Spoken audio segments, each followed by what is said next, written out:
L'origine du mot voyage, nanana, vient du latin viaticum, argent ou provision pour la route, et dérive de via, la voie, la route. Bienvenue sur les récits du monde.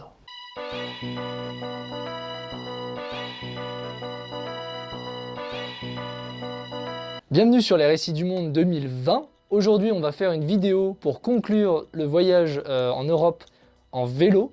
J'ai retrouvé énormément, après avoir fait de l'archivage, des vidéos et des photos. J'ai envie de vous les partager, j'ai envie de les découvrir avec vous. Je vous ai posé aussi la question de me poser des questions sur mon voyage. L'intérêt, c'est d'abord de savoir ce que vous voulez savoir. Je vais vous répondre et je vais essayer de justifier ça le mieux possible avec les photos et les vidéos que je vais vous mettre. Bon visionnage.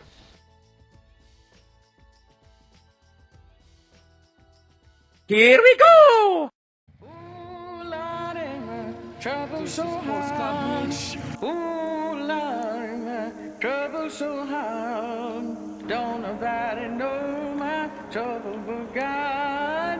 Don't nobody know my trouble but God. Ooh, Lordy, my trouble so hard.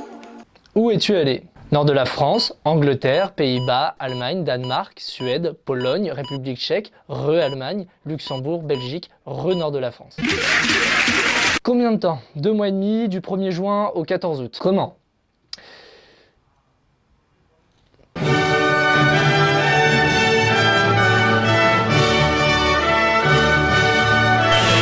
Pourquoi?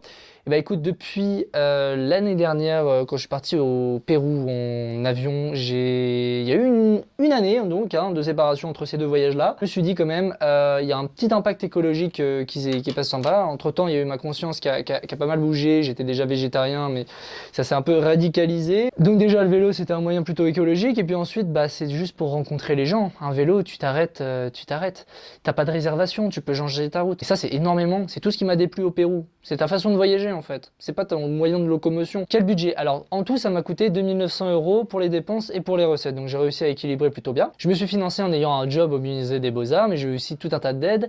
J'ai eu cette année, encore une fois, la bourse Java de la Seine-Maritime. Et j'ai eu 200 € du crowdfunding d'ailleurs. Je vous remercie, mais c'est même pas mot le moment. Quel but? En fait, mon but, c'était de trouver l'idée du sens commun à travers ces imaginaires. Les imaginaires, comme j'ai dit, c'est des paysages que vous allez construire avec des idées, des personnes, qu'importe. C'est comme Noam Chomsky disait dans sa théorie du schémata. En fait, l'esprit humain est sensitivement et cognitivement bien trop sous-développé pour traduire tout le monde qu'il a en face autour de lui. Et moi, je voulais voir à travers les populations et non pas les nations, parce que c'est des frontières.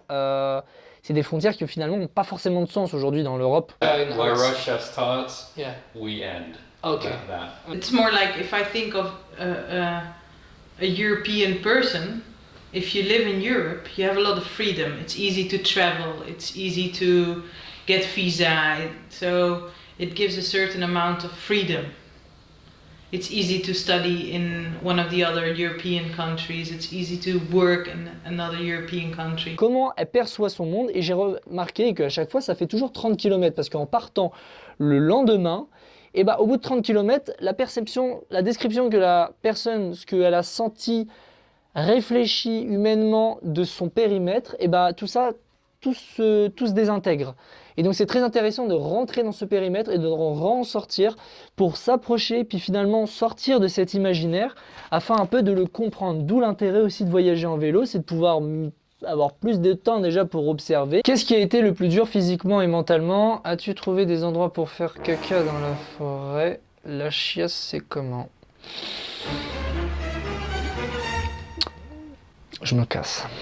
Je trouve la question, as-tu trouvé un endroit pour faire caca? Et la question, combien de fois as-tu crevé coursé par des chiens? Il y a une corrélation, en effet. Je vais tout dire. Il y avait une ligne de train qui me bouchait la route, un escalier long. Le traverser, bien trop long pour les 60 kilos que je portais à travers mon vélo. C'était en fin de journée. J'ai donc attendu 10 minutes que les portes s'ouvrent, trouvé un autre moyen. Il y avait un buisson au loin qui me regardait. Personne aux alentours. J'ai donc marché vers cette forêt et j'ai cru pouvoir vous parler de chiens qui courent après moi Prochaine question. D'un point de vue physique, c'était en entrant en République tchèque. La République tchèque est un magnifique pays qui est entouré par des frontières de montagne et le point culminant où je suis monté, j'avais un espèce de... attendez, je vais vous le montrer. Ce petit truc qui a fini par m'indiquer que j'étais à 900 mètres de dénivelé. Et le plus dur, c'était de voir à quel point les kilomètres, les derniers kilomètres, c'est pas une blague, étaient vraiment d'une lenteur.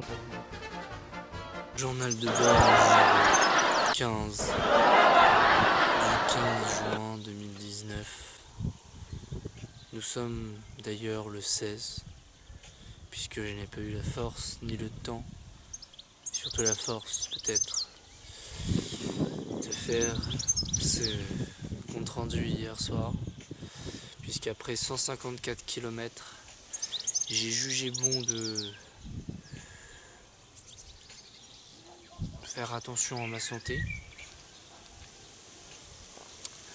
plutôt qu'à faire attention à ce que ces vidéos-là peuvent être.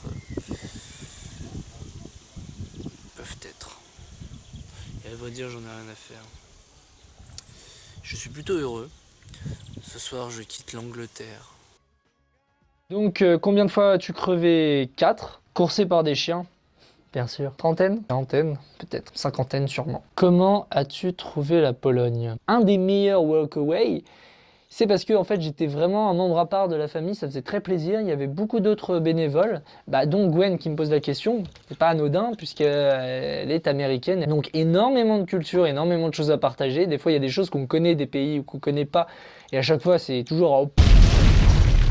Et d'ailleurs, fait intéressant, comme au Pérou, j'avais peur des chiens qu'il pouvait y avoir dehors, donc je limitais un peu mes trucs, entre guillemets, parce que dès qu'il y avait quelqu'un qui voulait sortir avec moi, hop là, on y allait. Du coup, on était allé se baigner dans un lac, il y a énormément d'images que j'ai fait tourner là-dessus, notamment avec Gwen et Igor. Если ты увидишь нас, я привет сацую тебе, тракни тебе, мой драга. Depuis quand as-tu cette âme d'aventurier voyageur? Qu'est-ce qui t'a poussé à tout quitter pour faire ton tour d'Europe du Nord en vélo? Eh bah, bonne question. Fibre du voyage, je l'ai jamais vraiment eu. C'est ça qui est assez... Déjà, l'Europe du Nord, pourquoi? C'est d'abord parce que mes parents étaient professeurs d'allemand et d'anglais. Alors j'avais plus cette fibre d'Europe du Nord déjà. Après, la question qui est un peu rigolote, c'est qu'est-ce qui t'a poussé à tout quitter? Ça dépend ce qu'on quitte. La question, elle est pas bête du tout, mais la réponse, elle l'est. Ça dépend ce que tu quittes. Et ça dépend si tu quittes quelque chose. Moi, à l'époque, quand j'ai commencé, j'avais pas de copine, j'avais pas beaucoup de liens avec ma famille, donc ça aide. La diversité, c'est pour ça que mon deuxième voyage, ça a été l'Europe, c'est parce que je me suis dit, en fait, t'as pas besoin forcément d'aller très loin pour aller poser ces questions-là. Prochaine question. Quand vas-tu arrêter de voyager très très loin? Ouais, quand mes chaussures vont être usées, hein. Pas avant. Qu'est-ce que le tour à vélo en Europe du Nord t'a apporté par rapport à ton voyage au Pérou? Comment as-tu vécu cette aventure en Europe du Nord? A-t-elle été aussi enrichissante qu'au Pérou? Pourquoi? Tellement de questions, si peu de mots. J'avais dit, je m'en souviens très bien, une de mes dernières vidéos, c'était j'ai l'impression d'avoir compris qui ces gens étaient. Et c'est toujours vrai. Au bout de 2 mois et demi en Europe, j'ai une meilleure conclusion, c'est que je n'ai toujours pas compris et j'ai toujours une énorme lacune, au moins la conscience de ne pas avoir conscience de qui étaient ces gens. Et je pense que c'est une très bonne chose. Comparé au Pérou, je l'ai vécu, je dirais encore mieux parce que, si vous voulez, quand vous avez un vélo, vous avez votre vie en fait. Entre vous et le béton, il y a 30 cm. Vous avez toujours la sécurité de vous-même. Et en même temps, dès que vous êtes en insécurité, vous vous poussez à aller voir les gens que vous pensiez méchants, que vous pensiez dénigrants, etc. Vous vous poussez à aller voir et c'est eux qui vont vous donner la sécurité qui vous manquait. Et les plus grosses désillusions que j'ai eues, et c'est là où ça a été le plus dur dans la première semaine, c'est l'histoire des désillusions. C'est pour ça qu'il faut vous accoutumer mentalement au voyage. C'est pas que dans l'aspect matériel, genre il va me manquer de l'eau, il va me manquer de la nourriture. C'est dans juste la perspective du waouh, 100 km. C'est pas rien quoi. Perspective du kilométrage en fait. Quand vous devez faire 15 km pour aller vous acheter un truc et que vous avez la dalle, que vous avez 60 kg sur vous, en fait c'est juste l'horreur. C'est l'horreur. Et en fait tout est affaire de perspective et de calcul rationnel en termes de temps, d'argent. et de sentiments. En fait, le plus dur dans la première semaine, si je peux synthétiser, c'est d'apprendre à vous connaître. Parce que, ok, là j'ai envie d'aller aux toilettes, je pourrais à ce moment-là. Ok, là je peux boire.